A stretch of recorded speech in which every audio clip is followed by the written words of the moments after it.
Welcome to the 50 Up Club podcast. Today we're excited to have Dr. Jessica Turton, Director of Ellipse Health and Lead Dietitian, back with us, where she unlocks the truth about hydration, minerals and aging. Despite the common misconception that salt is bad, Jessica reveals how essential the minerals in salt truly are, from boosting energy levels and supporting bone health to preventing dehydration and cognitive decline. If you've been avoiding salt or battling chronic fatigue, this episode could change everything you thought you knew about nourishing your body as you age.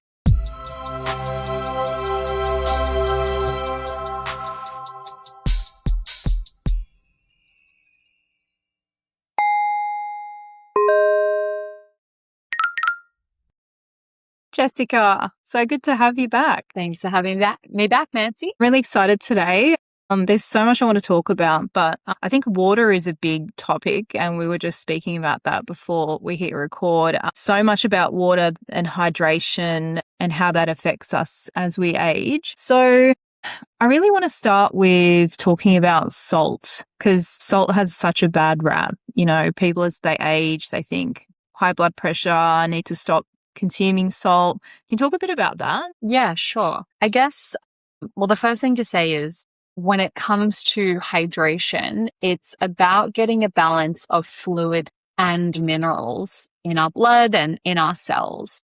And I think a lot of people don't think about that, because as soon as you say the word hydration, or we're going to talk about hydration, most people are like, well, I drink plenty of water. This isn't relevant to me. But hydration is actually very complex, and a lot of people are walking around chronically dehydrated because of that misconception that salt is bad for us, really, because salt is one of the main minerals required for hydration. So it's what allows us to keep fluid in the right places in our bodies in the right amounts. So that would probably be one of the main things that I would say salt plays a role in. That's really important. But I think the other thing to think about, or just to maybe backtrack a little bit, is whenever we demonize foods or nutrients, we have to be asking the question, what role do they play in terms of their benefits in our health as well? So, you can pretty much find evidence for and against anything you want these days. But I think a lot of the times when people talk about salt or sodium in a negative light,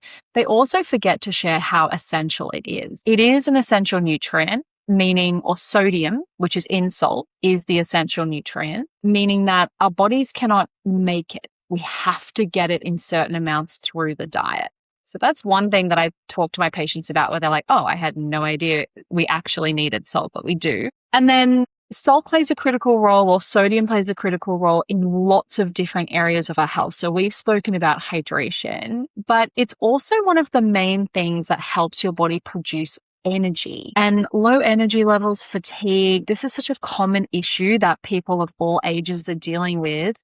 But as we get older, we tend to experience more of that physical and mental fatigue. And that can show up even as like cognitive impairment, forgetting things, forgetting people's names, that kind of thing. But also just like weakness and feeling dizzy. And these issues can lead to falls and other problems as well. But yes, they can be related to hydration, but they can also be related to your body not producing enough energy. So you could be eating all the right types of foods, but if you're actually not getting enough sodium, your body's ability to turn those foods into energy is impaired. And then the other thing that I think is really interesting that not many people talk about when it comes to sodium is that it's one of the main minerals that actually contributes to your bone mineral density. So when we're thinking about bone mineral density decline as we age, oftentimes what happens is your body is pulling minerals out of the bone because you're not getting enough through the diet. That's usually one of the main reasons. And those minerals include calcium, sodium, magnesium. And so if we actually increase sodium in our diets, a lot of the time that would reduce those mineral losses. So there's a lot of positives, but people do tend to focus on the negatives. Very interesting. So how much sodium do we need, and what's the balance with the, in relation to the other minerals? Yeah, well, I think most people, if you've got a pretty healthy whole foods diet, you're not going to get a huge amount of sodium through foods. I think, over time, because sodium has been so demonized, a lot of food companies have been producing products without sodium or with a lot less sodium. So we actually don't have as much sodium in processed foods either.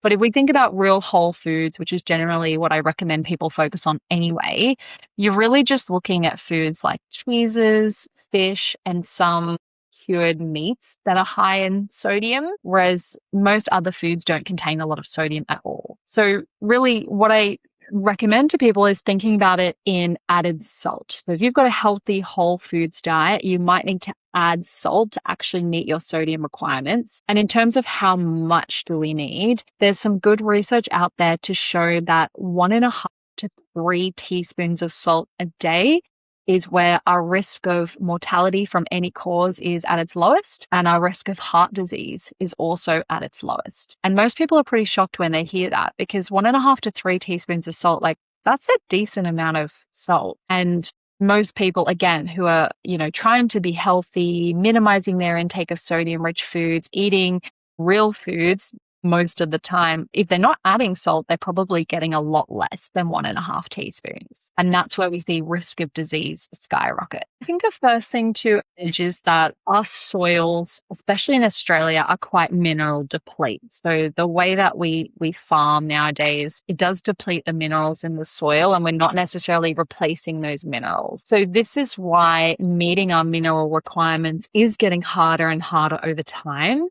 And I think the other thing to think about too is that our sodium requirements and our mineral requirements are largely dependent on, well, not dependent, but influenced by how much stress we are under. And so people who are under more stress are going to need higher minerals. And I just wanted to throw that in there because there are definitely some people that are going to have to work harder to meet their mineral requirements and their sodium requirements. And then there's other people that may not even have to think about it. So for people that really have to be intentional, they know they need more sodium, they're not getting enough, it can be really handy to actually just measure out your sodium target for the day in terms of salt. Put it in a little jar or a container. And then as you're adding it to food, or if you're adding it to water or other things like that, you just take from that little jar. And then you can see over the course of the day how much you're getting through. I think for a lot of people, especially if you don't have any medical conditions, that 1.5 to 3 teaspoons of salt a day is a pretty good recommendation. I usually say to people, just start at the lower end, so 1.5 teaspoons, because that gets you out of that danger zone where we see risk of death and heart disease highest. And then just spread that out as gradually as possible over the day, foods, fluids, smoothies, whatever, and then see how you feel, see what it does to your energy levels, see what it does to your mood, see what it does to your cognitive function. And if you're noticing improvements in how you feel, that means your body probably needed it. And continuing it or playing around with your salt intake is a good idea from there. But it is important that we, think about this in the context of a healthy diet, because as I said, you could be eating a diet that's already very rich in sodium. And if you're doing that and maybe your sodium requirements aren't that high, you may not even need to add salt. So it's highly individualized. So how do we know what our sodium levels are? Well, you can't really do a blood test. I mean, you can, but if you look at your sodium levels in the blood, they are pretty much always going to be normal unless you are acutely ill. And that sort of comes back to what we were saying before. So sodium plays such a critical role in hydration, and your body requires sodium concentrations to be held very, very tightly all of the time. So that's going to be somewhere between 135 and 145 in terms of sodium concentration in the blood. And what that means is, irrespective of how much sodium you do or don't eat, your body is going to work hard to maintain that concentration. And so, for example, if you're not getting enough sodium through the diet, your body will pull that sodium out of the bone and put it in the blood. Or your body will just use less sodium so there's more in the blood. Or the kidneys will start reabsorbing sodium, so there's more in the blood. And that's very, very important. This is your body trying to keep you alive, because if those sodium levels were to drop, your heart could stop. And that's a pretty significant consequence. So your body's going to protect you as much as possible by holding on to that sodium. And so this is why if we just look at blood levels of sodium, people are most of the time going to see them as being normal. And that really tells us nothing about whether or not we need more. So the best way, or one of the best ways, I suppose, to think about whether or not you need more salt or sodium is looking at signs and symptoms. And so common signs and symptoms of not getting enough sodium would be things like dizziness when you stand up. So that's very, very common, but that usually is related to low blood pressure and not getting enough sodium. Low energy, fatigue, muscle cramps, digestive issues, and in some cases, insulin resistance and hypothyroidism can also be a result of not getting enough sodium. And then a really long-term consequence that we keep coming back to is osteoporosis or even, osteopenia that lead up to osteoporosis. These are all signs, symptoms, and consequences that you might not be getting enough salt. But as I said, if you're a relatively healthy individual, you can always try adding a little bit more, seeing how you feel. If you've got some medical conditions and you're on lots of different medications, I would recommend working with a dietitian or a healthcare practitioner to help guide you. So iodine is added to the iodized salt. What do we do in that case if we're not having any iodine from salt? Yeah. Okay, so iodine is a separate mineral, but the reason people associate it with salt is because a lot of salts are iodized, meaning that synthetic iodine has been added to the salt. So it is kind of like taking an iodine supplement, really, but they do this commonly, in the food supply. They fortify different foods with different nutrients that the population tends to be low in attempts to prevent or address nutrient deficiencies. But we do have to remind ourselves these are synthetic nutrients. So I think iodized salt does have a role for sure, but I don't think it's necessary. You can get iodine from foods like fish and seafood, eggs, dairy, and seaweed. They're all good sources of iodine. A lot of people are still, unfortunately, iodine deficient, maybe because they're not eating enough of those key foods, or there could be other reasons like, their thyroid is working really hard for some reason. They're under a lot of stress and this chews up a lot more iodine. In those specific cases where we know people are deficient, we may need an iodine supplement to help boost their levels back up. Some people are able to use iodized salt as part of a healthy diet to maintain their iodine levels. I don't think that's necessarily a bad thing, but I also don't think it's a necessary thing. So what I mean to say there is when it comes to what salt should you choose, really, I just say to people, any salt that you like. Because salts have different tastes. Those mineral salts tend to be a little bit sweeter because they've got other minerals in there that balance out the sodium. Some people are really specific about, where they want to source their sodium or their salt from in terms of where in Australia or where in the world. There can be benefits to getting salt that has other trace minerals in it, and that would include small amounts of iodine or magnesium or potassium that's naturally contained within the salt. But, if we say to people, well, you have to get Himalayan salt or you have to get sea salt or you have to get iodized salts, there's a huge change in how they taste. And so if someone's taking a salt they don't like the taste of, and then they're not able to meet their requirements simply because they don't like adding it to things, or now it's changed the flavor of their foods and they don't like that anymore, then that's not going to be helpful either. So I don't think there's any right or wrong way of doing it, but I would prefer to see iodine and sodium as two completely separate minerals. There are some natural mineral salts like Redmond real salt, for example, that has natural iodine in it. So you don't necessarily have to get the synthetic versions to get your iodine. But I think it's worthwhile thinking about your own diet. If you're eating those iodine-rich foods like eggs and dairy and fish and seafood and seaweed, you probably don't necessarily need an iodized salt. And so that would be my preference, going for those key foods because they give you lots of other nutrients as well, and they're a great source of protein. It's good to know. Can you tell me a bit about, as we age, how our thirst sensations start to blunt? So how do we know, if we're not feeling thirsty, how do we know that we need to drink water? Yeah, I think this is an issue that's quite common amongst different ages. I think, yes, it could probably get worse as we get older, but I find a lot of people are sort of out of touch with what these signals are that could indicate you are dehydrated. I think it comes back to what we were saying earlier, where, a lot of the times people just think hydration is related to water. And so we then think, well, that signal of being thirsty is the only sign that we actually need to drink water. But there's a lot of signals of dehydration. So even if you're someone who doesn't necessarily get thirsty regularly, we need to be looking at some other signs, and that can indicate that we either need fluid or we need salt or we need a bit of both. And they're really the symptoms that I was talking about before. So dizziness on standing is probably one of the most common ones. Muscle cramps,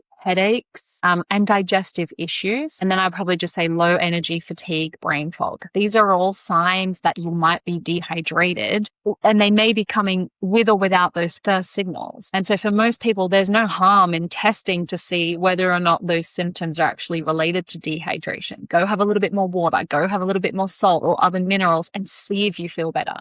Because if you start to feel better, you'll actually start to understand what those different signals of dehydration are for you.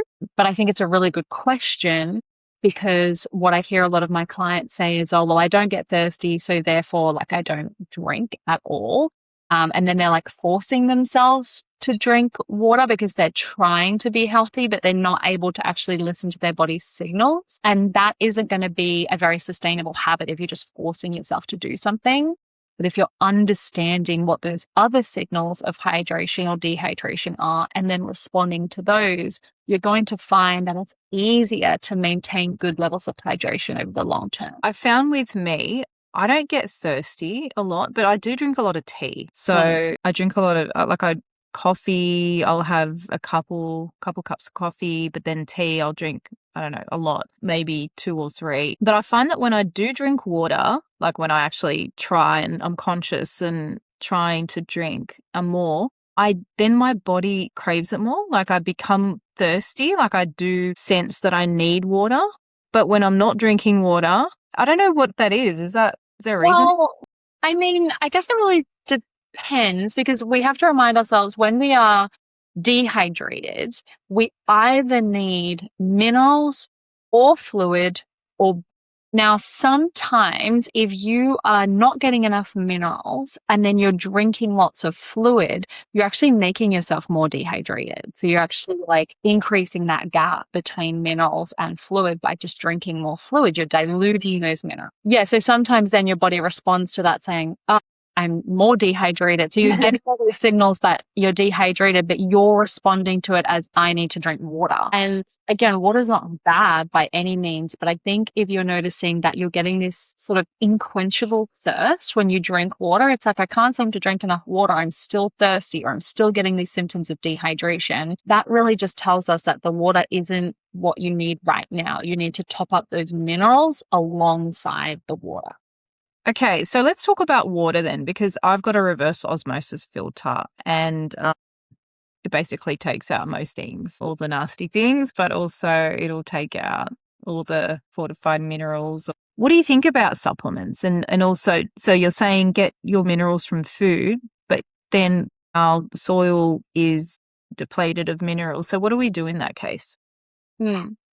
I like to give the example to my patients that if we were, living on this stress-free island, we didn't have to work, we didn't have responsibilities, we didn't have commitments, we were just chill, which is, not most of us, then we probably wouldn't need to supplement with anything synthetic, right? Because our nutrient and energy requirements would be much lower if we were in that lower stress environment. But because most of us don't live in that sort of environment, we actually do need to rely on synthetic supplementation a lot of the times, because as you said, that nutritious food isn't always accessible or affordable. So I'm not against supplements by any means. I just think it's worthwhile supplementing with a practitioner who knows what they're talking about, because everyone has different nutrient requirements, and based on what you're eating, what your medical history is, what medications you're taking, what your goals are, what symptoms you're experiencing, you might need different minerals or other nutrients. We still want to be asking the question, we don't want to, even though supplements play such an important role, we don't want to just use them as the first option.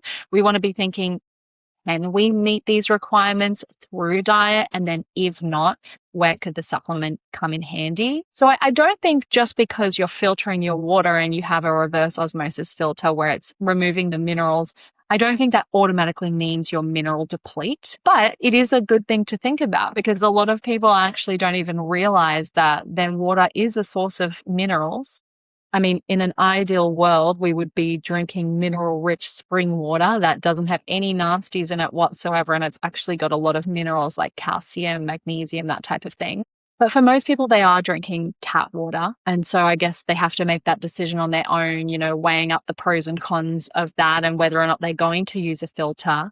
But yeah, I mean, I hope that answers your question. If you are drinking reverse osmosis water, you may want to be thinking about, well, how can I replace those minerals that were lost? I think coming back to what we were talking about before, if you were getting yourself a mineral-rich sea salt or Himalayan salt, you could just put a pinch of that in your water before you drink it, and that would restore a lot of the minerals that the reverse osmosis filter took out. Really good. Okay, so let's say that someone is not getting the minerals that they need, and their body it's leaching into their blood from their bones, as you said. The body's trying to keep homeostasis, and then it's taking those minerals out of the bones. So when does that start? Like, at what age should we be thinking about this? I mean, I know it's probably good to always be thinking about it, but at what age is it going to affect us, and what are the signs? Well, I mean, your body is doing this all the time. I think a lot of the times we fall into the trap of thinking, well, I'm an adult, so therefore I'm constructed, I'm not growing more cells or building new tissues. But every year of our life, our body is replacing cells. So, minerals are going in and out of the bone all of the time. Proteins are going in and out of the muscle all of the time. Fat cells are going in and out of your fat tissues all of the time. And so, we're constantly in this state of flux. That's just how the human body works. So it's not necessarily a bad thing that we have minerals leaching from the bone, right? Like, that's important. That's what keeps us alive, because most of the time we're not going to get all the nutrients we need in exact amounts every single day, right? So it's good that your body has these processes where it can draw upon its stores when it needs to keep you healthy and functioning. But the problem is, if we're relying on those processes long term to meet our mineral requirements for other organs, then obviously the bone stores are going to get more and more depleted. And it can happen at any age. But, I mean, there is a little bit of a misconception, I suppose, that once you get to the age of 30 or 35, I can't remember the exact number, that your bone density just declines from there. So the only place you're going to go is down, and really what you choose to do in terms of diet, lifestyle, medications might be able to slow it down, but it's going down. And a lot of people say you can't build new bone once you get above the age of 30 or 35. But that's not necessarily what we see. Because if we take an example of someone who may have osteoporosis or low bone mineral density diagnosed earlier on in their life, maybe late 30s, early 40s, which does happen, you can, with the right intervention, restore bone mineral density to normal. So you can absolutely increase it. And so it is possible, but it's not easy to do. Because what you're really saying is that person, for whatever reason, has particularly high mineral requirements, and you need to figure out what those mineral requirements are and how to consistently meet those. So a lot of the times you probably will need a supplement of some kind to help restore that bone mineral density. So it could be, supplementing with magnesium, for example, because that's a difficult nutrient to get. Making sure we're measuring out that salt like we spoke about before. Making sure we're eating enough protein, because that's one of the major structural components of our bone. And then, also making sure we're getting enough calcium or supplementing there if we need to. So I guess it is complex in terms of how do we build that bone mineral density back up. It's not like this easy thing that everyone should just know how to do. It is definitely complex, but it is possible. And I think that's the most important message. It is possible to build that bone density back up through diet, through exercise, through lifestyle, and some people need the help of medications and supplements. Can you tell me a bit about medication and how that affects the body's ability to absorb nutrients?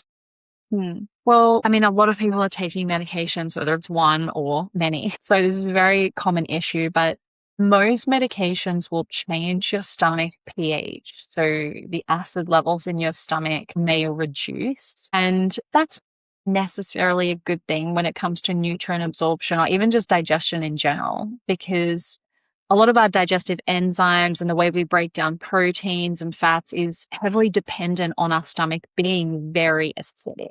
So we want the stomach to be as acidic as possible. That's a low pH. And so people can run into a lot of issues when they're taking medications in terms of nutrient deficiencies or consequences of nutrient deficiencies like osteoporosis, which is an example we were just talking about. And it's really interesting because, again, a lot of people think about stomach acid as being a bad thing. For some reason, there's this negative association, probably because reflux and indigestion is such an issue for so many people, where stomach acid is coming back up the esophagus and causing pain or inflammation. But it's really important to understand we want our stomach to be acidic. Now, if you're taking medications, it doesn't mean there's nothing you can do. It doesn't mean you're set up to have nutrient deficiencies. It just means you probably want to keep a closer eye on your nutrient levels. So asking your doctor to test nutrient levels when you do, your standard yearly blood tests, for example. And it also may be worthwhile thinking about how you can increase the nutrient density of your diet. So going for like animal-based protein foods, things like meat, fish, eggs, dairy, these are some of the most nutrient-dense foods available, meaning that you're getting lots of vitamins and minerals and essential fatty acids. So even if your nutrient absorption is impaired because you're putting so many nutrient-dense foods in, you're still meeting your nutrient requirements. In some cases, we need to think about a supplement, especially for vitamins. So vitamin B12 is probably the most complex nutrient to absorb. And levels tend to decline as we get older, whether you're taking medication or not, because stomach acid levels naturally decline with age. And so with vitamin B12, it is in foods like red meat, egg yolks, and dairy. But as I said, because of its complex absorption, a lot of people are deficient. So even if you're eating those foods, you're still not getting what you need. And it's a bit of a negative feedback loop because vitamin B12 is very important for your nerve health and the sort of cushion around all of your nerves. It's how your nerves communicate through this cushion. And one of the first places to be negatively impacted by a vitamin B12 deficiency is actually your gut. So the nerve supplying the gut, that gut-brain connection can be impaired. And then your stomach acid levels and your ability to make digestive enzymes can be impaired further, right? So this then means your absorption of nutrients is going to decline. So as I said, a bit of a negative feedback loop. So that's why it's a good idea to work with somebody or to get those blood tests done regularly or a bit of both. And if there are specific nutrients you need to supplement, targeted supplementation is helpful. But then also thinking about strategies to support those stomach acid levels and increase the nutrient density of your diet is a good idea. One really quick tip for supporting your stomach acid levels, and as it just goes back to what we were talking about before, you can grab a pinch of salt, you can pop it under your tongue, maybe a minute or two before you eat. You start noticing this buildup of saliva in your mouth, and that actually means your gut is getting prepared for food. And so stomach acid levels and enzyme production tends to increase a little bit. Salt can be helpful there. But other things you can do is adding like lemon or lime juice or apple cider vinegar to your meals as well. It's really good. What about timing when we eat so that we're not eating around the time that we've taken the medication? I know some medications require you to eat before you take it, but maybe the bulk of your meal can be eaten at a different time. Yeah, that's definitely something to consider. I think we don't want to make things too complex for people because they already have like certain rules around when they should take their medication with or without food. So you can't always get around that. But, it is worthwhile just thinking about, as I said, you want to be eating at least 3 meals a day. I think a lot of people are getting into this territory of intermittent fasting or skipping meals or just having snacks instead of a meal. And obviously that reduces your opportunity to get nutrients in. So 3 regular meals to start with is definitely helpful. And then each of those meals, you want to base it around some type of nutrient-dense protein food. So by doing those things, you're going to give your body the best opportunity to have nutrients in your gut to absorb. And then I think maybe, rather than thinking about exactly when you're having the meal in terms of your medication, maybe a better thing to think about would be your meal environment, because stomach acid levels are going to be further reduced if you're in a stressful environment. So even if you're like eating dinner, watching the news, and something bad comes on the news, that's going to reduce your stomach acid levels because your body is going to be in a bit of a stress response from whatever you've seen or heard. Or if you're like eating at your desk, for example, and you're working and you're dealing with some stressful project or something like that, and you're just guzzling down your food, that's not a good idea for most people, but particularly if you already know your stomach acid levels are impaired by medications or other things. So I think your meal environment for those 3 meals, if you can try and make it a more sort of calm, neutral, relaxed environment, even just for 10 minutes or 15 minutes, that will have one of the biggest impacts on your stomach acid levels in terms of supporting that optimal stomach acid. Well, thank you so much, Jessica. It's been like you're a wealth of knowledge, and some of these things we don't really think about, water, salt, we're told certain things, and we have these perceptions based on what we hear. To know that salt has such a big effect on your body and affects so many different systems and in so many ways, and water as well, it's really, really interesting. So thank you so much for coming along. No problem. Thank you for having me.